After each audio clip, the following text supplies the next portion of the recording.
Hey y'all, welcome back to Twin Oaks Family Farm in rural Southeast Ohio, USA. I'm Melissa. Thank you for joining me on our YouTube channel, Twin Oaks Farm Poultry. This is July 27th, 2024, and it's a show and tell and share Saturday on the little farm here. So we are going to feature our Cornish rock cross meat chickens in this show and tell and share, but we have some talking points we're going to get to before we do that. But I hope you've had a great week that we've just finished up, and I hope that you have a super weekend. I hope it helps you refresh and recharge for the coming work week. We've had a good week. We've had a busy week. Oh my goodness. And as I'm sitting here, I'm seeing something for the first time here that we've been waiting for really for several years. I'm going to take y'all up there and show you that. So I guess a little more on show and tell and share than I planned on. This is great. This is exciting. So just a short walk up this little hill here, little bank. Let me turn that around and I'll navigate the hill. I don't know if y'all can see it yet.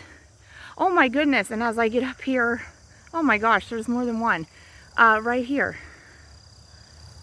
There's, yeah. Y'all see it? A little apple. And look here. Oh my gosh. Y'all, these are the very first apples on this tree. Isn't that exciting? So we have a pair of apple trees. So there's one, and at the end of this little bed right here is another one. So I can't remember now when we've planted these. It's been several years ago. Obviously we need to do a little upkeep and maintenance on the planting bed that they're in. They're interplanted with blackberry bushes or raspberry bushes. I can't remember. They're either blackberries or raspberries. So we haven't, and there's a volunteer maple tree that will have to be dug out of there. So there is just a little border of lumber around that little planting bed just to make it easier to mow around and trim around. But oh, and there's another volunteer something that we don't want there.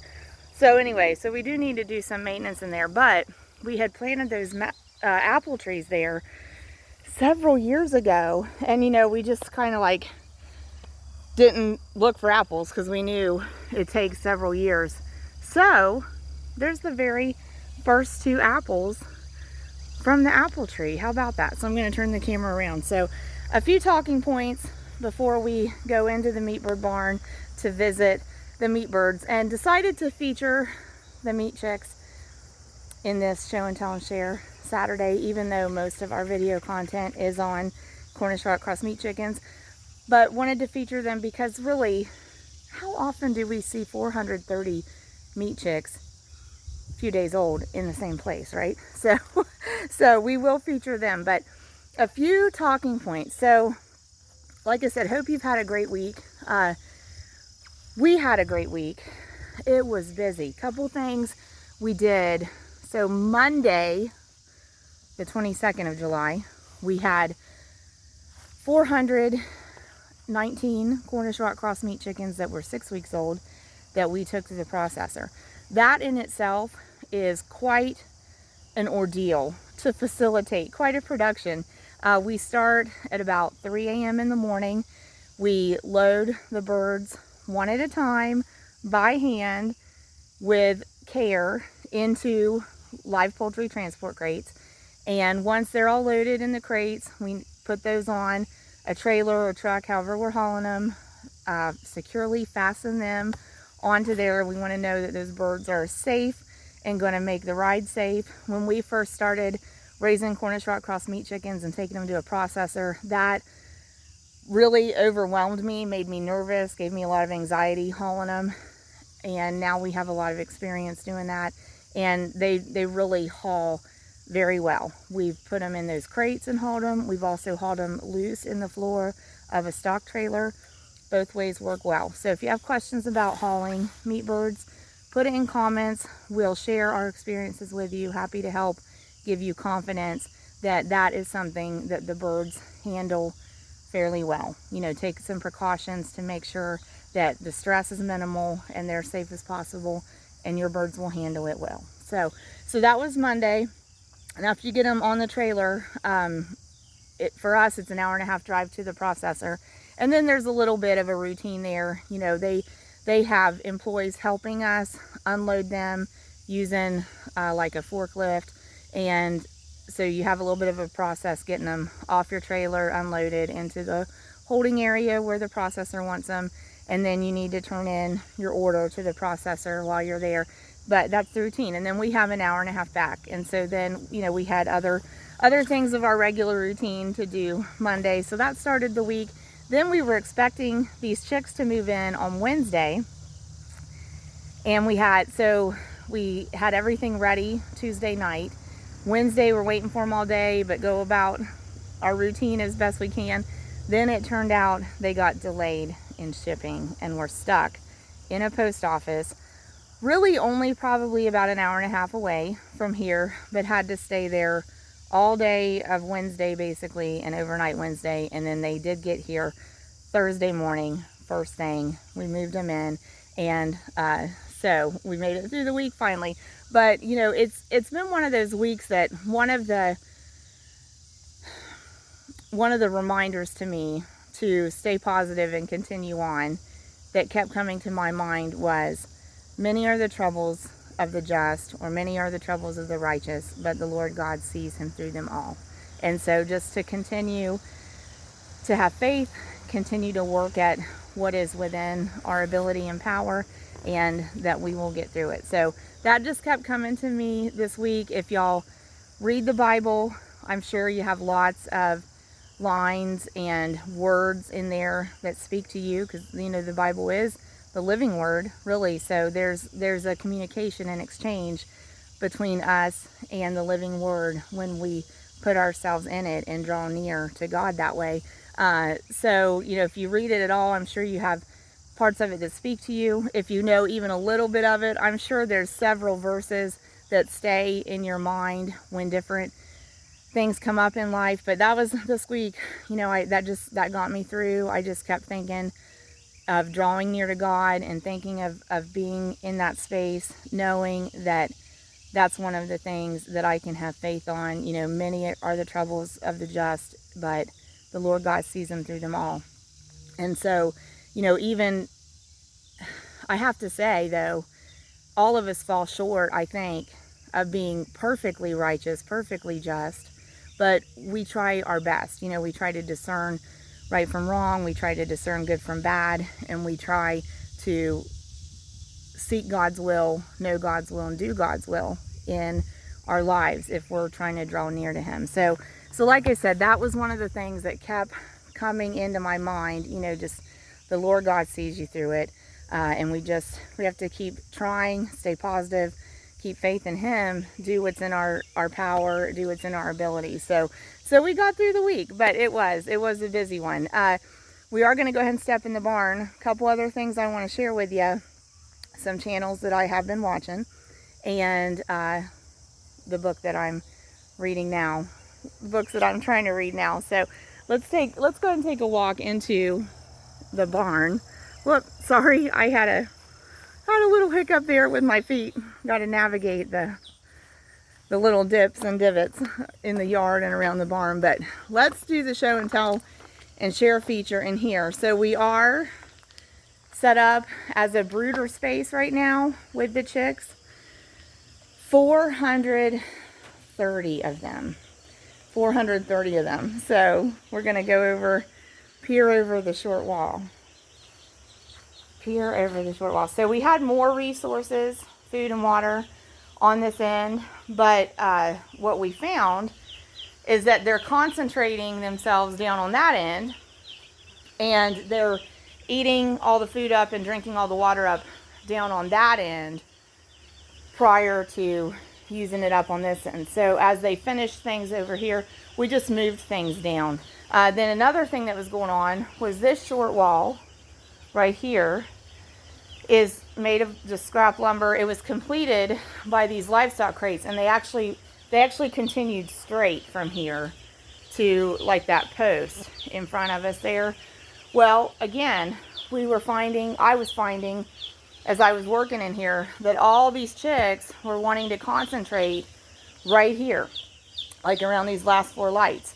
So with these crates right here completing our short wall, they didn't have a lot of room there. And it's always a concern if you have chicks crowding each other. It's a concern that you're going to have chicks get smashed, trampled, trapped. So we want to prevent that. And even right now as I'm standing here, like that's too many chicks in one corner. And back there, that's too many chicks in one corner. So I need to brainstorm something here. So one of the things that we do, I'll actually walk up to the other end of that and show you. One of the things that we do is, see the little board back there? So we'll block corners out to prevent what we were seeing in these corners, to prevent them doing that. So one thing I might do here though, is we have another doorway right there that can be opened. And what I think part of what they're probably attracted to right there is they can see the sunlight streaming in. That triggers a chicken's pineal gland, okay? So they're attracted to that.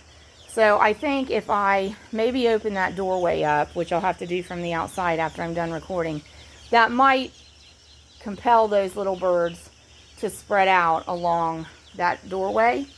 Okay, and as far as that corner, well, I think I'm just going to have to put a corner block there to try to block that corner out so that they're not going back into the corner. So when we put a corner block, a lot of times they'll still line up against that corner block, and there'll still be a high concentration of birds there. But the problem we have when it's not a straight edge with a minimal angle is like there, they've got that 90-degree angle. So whatever birds are in the apex of that angle, they're kind of trapped. And when they want out, it's hard for them to wade through 4 layers of chicks lined up there, okay? So if we can make that, like where that board is, there's minimal angle, it eliminates the 90-degree angle, it compels those birds to spread out in a line that's a single layer deep, so that they aren't having to force their way out if they happen to be the bird that gets back in the apex of that bend, okay? So that's kind of the train of thought with helping your birds that way. Now, helping your birds that way with blocking the corners out. So that is a practice we recommend. We think you should block the corners out in your chick brooders. We think there should not be 90-degree angles in the chick brooders. So that's something you can consider if it's needed in your brooder if you're raising them. Another thing we're watching today, constantly watching temperature and interaction with temperature. Okay, so based on all the birds out toward the perimeters and the activity levels, like over here, you know, we see very active birds. So based on the activity levels of these birds, I'm saying they must be relatively comfortable with temperature.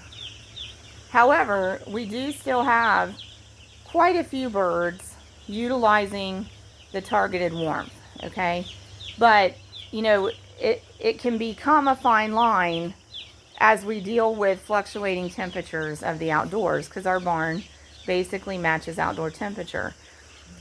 These chicks want an ambient temperature of about 95 degrees Fahrenheit.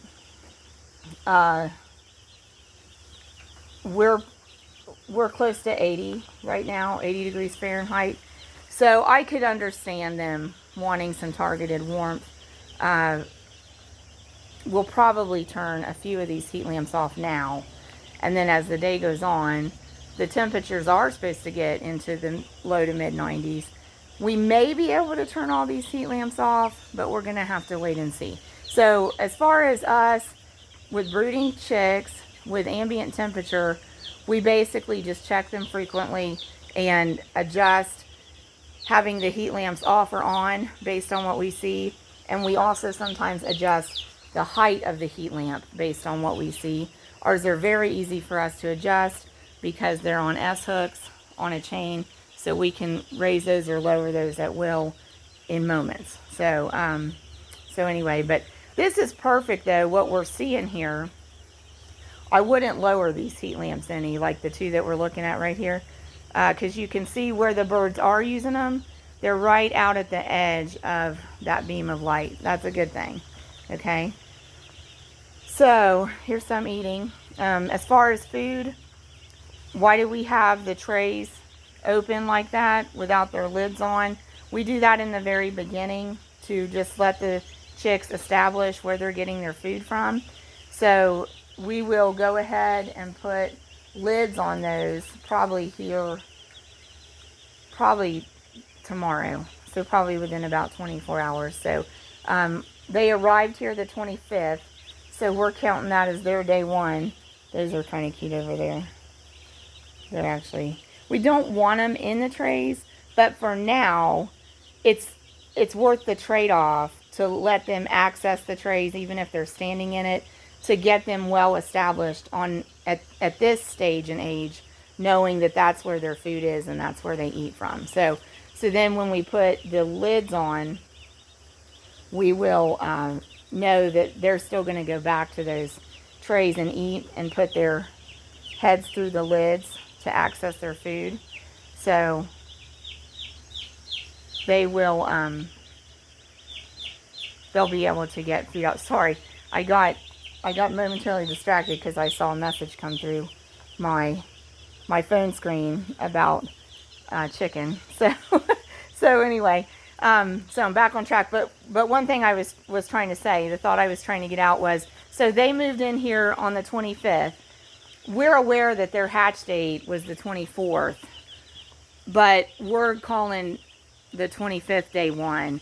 So this is day 3 as far as we're concerned here. Day 3 with the chicks. So we would have where I was going with that was we would have the lids on by day 5. So that's right. And considering kind of the extenuating circumstance with this flock, tomorrow will be when we'll put lids on. I was looking at this one at the water closest to us, facing the water and closest to us. So in the front of it, so when it puts its head up, underneath its neck, between its neck and its main part of its body, in that area of the bird, part of the digestive system internally is the crop. And I can tell from here that bird has eaten, the one that's still drinking at the water, the one that's leaving now, because that crop is full. And so that's something interesting with chicks that we watch and look at in individuals and evaluate to see if they're all eating. That crop should fill regularly, and then as their digestive tract works that food and feed stuff through, that crop will go down again, and then when they eat, it fills up again. So that's something we watch and evaluate to make sure that our birds are in fact eating. Okay, so anyway, kind of cool with that. Water, we keep the water to them. Right now they have these single gallon waters. We have 20 of them total. Most of them are in the pen. We just have a few to refill now. But anyway, these birds are doing good. I'm going to work out the things with these corners. So I'm going to open that doorway. I'm going to put a corner block there. We're going to turn off a couple heat lamps because they're using some of them, but not all of them that are on. So we don't need to have all of them on right now. Can y'all see them over there running? We've got some activity. So they are fun to watch.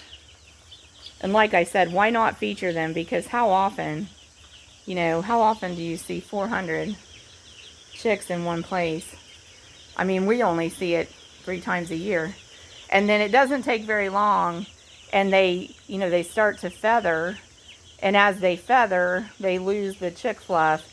So really, they don't stay this cute for very long. But you actually can see, they actually are starting to feather on their wings.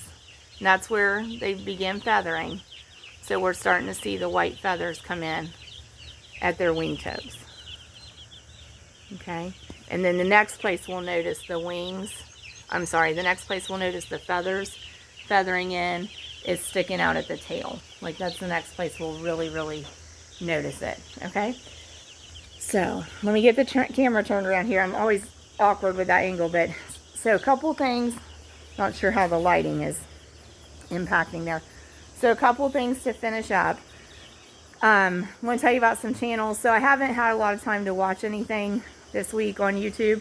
Have gotten to watch some of my favorites. So that includes Farmer Always out of Canada, Chimma's Chicken Coop in Germany, Clucking Around, United States of America. Also, Hi Miss Family Farm, United States of America. Got to watch a little bit of that. I've been watching a little bit of some of the American national current events. So kind of watch that on Forbes Breaking News. And then there's a couple channels that I find interesting to watch. They're not rising channels. They're already big channels. But I find interesting to watch and hear the hosts' observations and kind of analyses of what's going on and kind of their own reaction as far as, you know, what does it all mean. So a couple of those are Squirrel Tribe and Off Grid with Doug and Stacy. So I find those interesting to watch and just consider different perspectives that I hear in those. And I do feel like I get good information from those. So I don't know if y'all ever watch those channels, but you might want to check those out. But really the others, I love watching those others and seeing that they're rising channels and seeing how the subscriber base is growing. So that was Chimma's Chicken Coop in Germany, Clucking Around, United States of America, and Farmer Always in Canada. And there's others, but those were three that I got to take a look at this week, as well as Hi Miss Family Farm, United States of America. So I'll put at least those four, I'll put their channel link in our description and comments here. Also want to shout out to our own channel's members. So these are folks that have actually bought a membership and are supporting our channel in that way. We appreciate the support across the board from subscribers, viewers, the interaction with the likes, with the comments. All of that is a big help to our channel.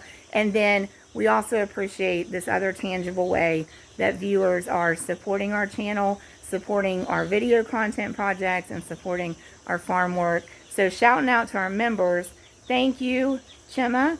Thank you to Fidel, he's in the United States of America. Thank you to Tina B, and thank you to North Whittington Circle Farms. Those are United States of America as well. So thank you, members, and want to invite all of you to consider a membership. So we do try to put extra content that's marked members only, and we are open to suggestions. If y'all want to give us some feedback on content suggestions, we'll take it into consideration and do what we can. So I'm going to tell you that. So I am still enjoying reading. Again, this week I didn't get to read very much. Do y'all enjoy reading as a pastime? I think it's so important. I think it's so important. In fact, for a short while, we operated and owned a children's bookstore. And literacy is really an important thing for us as adults to be very intentional about passing down to younger people and to encourage lifelong literacy to everybody around us. But we have to start with ourselves. So one thing that I had got out of the habit of as my own kids got older, became young adults, we used to go to the library all the time. I got out of the habit of it as they got older and as we started new ventures. And even my kids, you know, will go by and they're young adults now, but like if we happen to drive by the library, oh, remember when we went to the library all the time? And they said that one day and it triggered in me, I enjoyed that. I want to go back to the library. So I've been making it a point to go once a week. I actually didn't get there this week at all, but I'm still reading the Return of the Canadian West series by Jeanette Oak. Love it. Love it. And so I'm in the third book of that. So I recommend, if you like faith-filled, inspirational type books, Jeanette Oak and the series of books, multiple series of books that she's written, they're wonderful and uplifting and reassuring. So I'm going to put the camera back on the birds, give you a little bit more brooder cam, and let some of the time run out. And if y'all have any questions, please put them in comments. Gonna do a separate video today going over and checking on our egg production chickens. Let us know if you have chickens. A lot of y'all have already introduced yourselves in the comments and have told us you have chickens. So kind of update us on what's going on with your flocks. And we really, really appreciate y'all joining us here at Twin Oaks Farm Poultry. Hi, cute chickies. So there are 430 of these, y'all.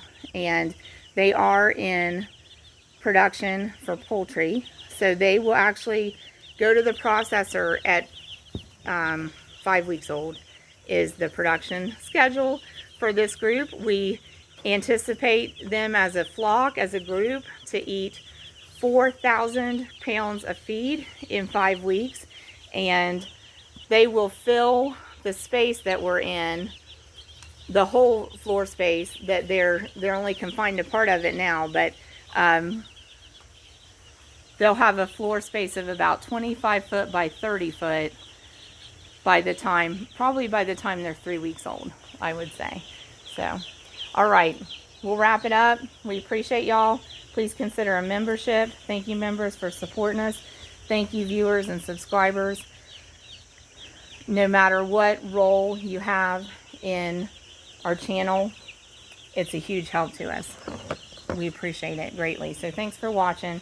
Please give the video a thumbs up, and we hope that you will join us again another time here at our happy little home place, Twin Oaks Family